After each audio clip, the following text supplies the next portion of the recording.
Bismillahirrahmanirrahim. Assalamu alaikum 9th class students. How are you? Hope you all are fine by the grace of Allah subhanahu wa ta'ala. In last lesson student we have learned about the basic components of network. और ये बहुत important long question है board के point of view से. आप लोगों ने इसको बहुत अच्छे से लर्न करना है. इसमें हमने जितने भी कंपोनेंट्स स्टडी किए थे आपने उनको सबको डिटेल से लर्न करना है. ठीक है, ये आपका एक पूरा लॉन्ग क्वेश्चन कवर होता है. आज जो हम टॉपिक पढ़ने जा रहे हैं that is also about the networks. और ये आपके पास है कंप्यूटर नेटवर्क मॉडल. अब ये कंप्यूटर नेटवर्क मॉडल होता क्या है इसको हम देख लेते हैं कि किस तरीके से हमारे पास कंप्यूटर नेटवर्क मॉडल बनता है और ये किन किन चीज़ों पर डिपेंड करता है. सबसे पहले हम कंप्यूटर नेटवर्क मॉडल के पास पढ़ते हैं कि जब भी हमारा कम्युनिकेशन का प्रोसेस हो रहा होता है तो ये लेयर बाय लेयर हो रहा होता है. लेयर बाय लेयर किस तरह हो रहा होता है कि हाँ एक पर्टिकुलर लेयर होती है कि जब आप सेंडर से रिसीवर तक वो जो मैसेज कम्युनिकेट हो रहा होता है वो आपके पास प्रोटोकॉल की फॉर्मेट में हो रहा होता है. हमने प्रोटोकॉल के बारे में पढ़ा था कि प्रोटोकॉल क्या होता है, सम सॉर्ट ऑफ रूल्स होते हैं आपके पास. ठीक है, तो जब इंटरनेट पर हम कोई मैसेज सेंड कर रहे होते हैं तो वो कम्युनिकेशन मॉडल को फॉलो करता हुआ जाएगा. इसकी डिफरेंट लेयर होती हैं और हर एक लेयर का अपना ही काम होता है. ये कंप्यूटर नेटवर्क मॉडल इसी लेयर पर वर्क करता हुआ आपका मैसेज को आपकी डेस्टिनेशन पर पहुंचाता है. अब वो लेयर्स कौन कौन सी होती हैं, अगर हम बेसिक लेयर्स की बात करें तो ये हमारे पास 5 बेसिक लेयर्स होती हैं. अब ये 5 बेसिक लेयर्स कौन कौन सी होती हैं, ये 5 बेसिक लेयर्स आपके पास यहाँ पर हैं. ये आपकी बुक में भी टेबल 3.1 बना हुआ है, इस पे भी आपके पास ये लेयर्स रखी हुई हैं. सबसे पहली लेयर होती है that is the application layer. ठीक है, इसको हम डिटेल से स्टडी करेंगे. अभी फ़िलहाल सिर्फ आप लोगों ने नेम राइट करने हैं कि आपको पता होना चाहिए कि बेसिक आपके पास नेटवर्क मॉडल की कितनी लेयर्स होती हैं. आपके पास 5 लेयर्स होती हैं. Number 1 is application layer, second one is transport layer, third one is network layer, fourth one is data link layer and fifth one is physical layer. आपको इसी ऑर्डर में ये याद रखनी है, application, transport, network, data link and physical. ये हमारे पास basic आपके पास क्या हैं, आपके पास नेटवर्क्स, आपके पास लेयर्स हैं.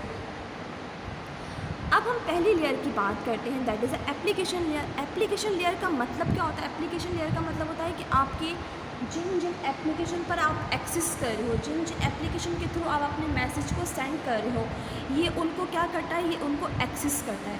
फॉर एग्जांपल मैंने गूगल पर कोई चीज़ सर्च करनी है तो जब ये गूगल को मैं ओपन करती हूँ तो ये गूगल पर हमारे पास क्या करेगा, हमारा जो मॉडल होगा, कंप्यूटर होगा, कम्युनिकेशन डिवाइस होगी, वो क्या करेगा, वो गूगल को क्या करेगा, एक्सेस करेगा. अब ये आपके पास एप्लीकेशन लेयर की डेफिनेशन आ जाएगी. An application layer is a abstraction layer that specify the shared communication protocol and interference method use by host in a communication network. ठीक है, आपके पास होस्ट कंप्यूटर होता है. आपको पता है कि होस्ट कंप्यूटर आपके पास क्या होता है, होस्ट कंप्यूटर क्या करता है, आपको प्रोवाइड करता है. यानी कि जैसे ही मैंने इंटरनेट कनेक्शन ओपन किया और मैंने कोई भी आपके पास क्या करने थे, मुझे उसके ऊपर एक्सेस करना था, गूगल ओपन करना था, क्रोम ओपन करना था, तो ये क्या करता है, ये उसको एक्सेस देता है हमारे कंप्यूटर पर ताकि हमारा फर्दर जो हमारे पास एप्लीकेशन प्रोग्राम हम जो रन कर रहे हैं ये उसको एक्सेस देकर हमारा मैसेज को आगे फॉरवर्ड करें. तो जो बेसिक हमने फर्स्ट लेयर पढ़ी थी मॉडल की that is a application layer. ठीक है, ये एप्लीकेशन लेयर की आपके पास डेफिनेशन हो जाएगी और ऊपर आपके पास उसकी एग्जांपल भी आ जाएगी कि आपको किस किस तरीके से आप कहाँ पर एप्लीकेशन लेयर को एक्सेस कर सकते हैं. नेक्स्ट आपके पास जो इम्पॉर्टेंट लेयर है that is a transport layer. Transport लेकिन जैसे नाम से पता चल रहा है, ट्रांसपोर्ट करना, लेकर जाना.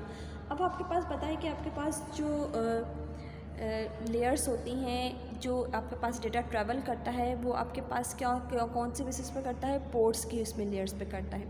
अब ट्रांसपोर्ट लेयर में हमारे पास क्या होता है कि ट्रांसपोर्ट लेयर में डेटा एक्सेप्ट होता है एप्लीकेशन लेयर से. यानी कि जब एप्लीकेशन लेयर पर डेटा आपके पास आगे फॉरवर्ड गूगल से वो आगे की तरफ फॉरवर्ड होगा तो ट्रांसपोर्ट लेयर क्या करेगी, एप्लीकेशन लेयर से वो डेटा एक्सेप्ट करेगी और उसको नेटवर्क लेयर तक लेकर जाएगी. क्योंकि ट्रांसपोर्ट के बाद कौन सी नेक्स्ट लेयर आती है आपके पास, नेटवर्क लेयर. तो ट्रांसपोर्ट लेयर का बस ये काम होता है कि वो एप्लीकेशन लेयर से आपका डेटा कलेक्ट करती है और नेटवर्क लेयर के पास पहुंचा देती है. The transport layer is responsible for the overall end to end transfer of application. ठीक है, एप्लीकेशन जितनी भी ट्रांसफ़र हो रही होती हैं नेटवर्क मॉडल नेटवर्क लेयर तक जितनी भी जो भी चीज़ आपके पास ट्रांसफ़र हो रही होती है आपके पास एप्लीकेशन से नेटवर्क की तरफ, उन सब की जो रिस्पॉन्सिबिलिटी होती है वो कौन से आपके पास लेयर की होती है, that is a transport layer. ठीक है, एप्लीकेशन लेयर क्या करता है, आपकी जो एप्लीकेशन होती हैं, प्रोग्राम्स होते हैं, उनके ऊपर एक्सेस करता है। जब आप कोई भी डेटा एप्लीकेशन पे आप डाउनलोड राइट कर लेते हो तो आगे फिर किसका काम स्टार्ट हो जाता है, ट्रांसपोर्ट लेयर का। ट्रांसपोर्ट लेयर वहाँ से डेटा को कलेक्ट करके आगे किसके पास पहुँचा देती है, नेटवर्क के पास पहुँचा देती है। ये आपके पास सिंपल OSI मॉडल आ गया आपके पास, ठीक हो गया, जिसमें आपके पास क्या होता है, एप्लीकेशन में दो आपके पास फर्दर आ जाती हैं, प्रेजेंटेशन और सेक्शन, ये दोनों आपके पास एप्लीकेशन में ही इन्वॉल्व होते हैं। उसके बाद ट्रांसपोर्ट आ जाती है। ट्रांसपोर्ट का काम क्या होता है, ट्रांसपोर्ट का काम होता है कि वो एप्लीकेशन से जो भी डेटा है उसको कलेक्ट करे और कहाँ तक पहुँचाए, उसको नेटवर्क के पास पहुंचाए। और नेटवर्क आपके पास कौन सा नेटवर्क होता है, ये बेसिकली जो नेटवर्क होता है ये आपके पास इंटरनेट होता है। क्योंकि हम जब भी OSI मॉडल की या नेटवर्क मॉडल की बात करते हैं तो we are talk about the internet, क्योंकि ये ह्यूज आपके पास बड़ा नेटवर्क होता है जिसको कंट्रोल करने के लिए आपको डिफरेंट लेयर्स बनाने की ज़रूरत होती हैं। ठीक है, और इसमें हमारे पास बहुत सारी एप्लीकेशंस भी होती हैं जिनको हमारे नॉर्मली उसको एक्सेस करना बहुत मुश्किल हो जाता है। तो इस नेटवर्क मॉडल का बनाने का मकसद भी यही था कि आपके पास सबसे पहले एप्लीकेशन कलेक्ट हो। एप्लीकेशन कलेक्ट होने का मतलब है आपके पास एप्लीकेशन जितने भी सॉफ्टवेयर्स हैं उनको एक्सेस आप प्रोवाइड की जाए। जैसे आप उसको एक्सेस प्रोवाइड कर लेते हो तो ट्रांसपोर्ट लेयर आपके पास एक्टिवेट हो जाती है। ट्रांसपोर्ट लेयर का काम होता है कि जिन एप्लीकेशन को आप लोगों ने अप्लाई किया है उसको वहाँ से कलेक्ट करे और कलेक्ट करके कहाँ तक पहुँचाए, नेटवर्क तक पहुँचाए आपके पास। ठीक है बेटा, तो ये था आज का हमारा लेक्चर। आप लोगों ने देखो बेटा ये चैप्टर आप लोगों के लॉन्ग क्वेश्चन के लिए बहुत इंपॉर्टेंट है। लास्ट हमने कंपोनेंट्स ऑफ नेटवर्क पढ़े थे, वो भी आपके पास था, और आज हमने जो नेटवर्क मॉडल्स पढ़े हैं इसमें भी आप लोगों ने क्या करना है, ये भी लॉन्ग क्वेश्चन के लिए कवर करना है आप लोगों ने। हम डेली बेसिस पर थोड़ा थोड़ा लर्न करेंगे ना तो हमें आसानी से आगे की तरफ याद हो जाएगा। तो आज आप लोगों ने एप्लीकेशन लेयर और ट्रांसपोर्ट लेयर को लर्न करना है और इनकी डायग्राम के साथ। ठीक है, जिस तरह मैंने ऊपर आप लोगों को नेटवर्क मॉडल की डायग्राम बना के दिखाई थी, आप लोगों ने बिल्कुल उसी तरह इसको लर्न करना है। अगले लेक्चर के साथ मिलते हैं, अपना ख्याल रखिएगा। फ़ी अमानिल्लाह, अस्सलामु अलैकुम वरहमतुल्लाहि वबरकातुहू।